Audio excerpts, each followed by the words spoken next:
নরসিংদীতে মাদকাসক্ত স্বামীর সংসারে থাকতে অনীহা প্রকাশ করায় স্ত্রী, শিশু সন্তান ও শ্যালিকা সহ ৬ জনকে আগুনে পুড়িয়ে হত্যা চেষ্টার অভিযোগ উঠেছে স্বামীর বিরুদ্ধে।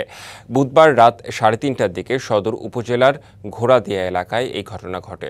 দগ্ধ ৬ জনের মধ্যে ৩ জনকে জাতীয় বার্ন ও প্লাস্টিক সার্জারি ইনস্টিটিউটে ভর্তি করা হয়েছে। এদিকে স্বামী ফরিদ মিয়া পলাতক। স্বজনরা জানায়, নারায়ণগঞ্জের বাসিন্দা ও শিবপুর উপজেলার ইটাখোলায় বসবাসকারী ফরিদ মিয়া একজন মাদকাসক্ত ও চিহ্নিত অপরাধী। দীর্ঘদিনের সংসার জীবনে ভরণ পোষণ সহ দায়িত্ব পালন না করায় স্বামী সংসার ছেড়ে সদর উপজেলার ঘোড়াদিয়ায় বাবার বাড়িতে সন্তানসহ আশ্রয় নেন রিনা বেগম।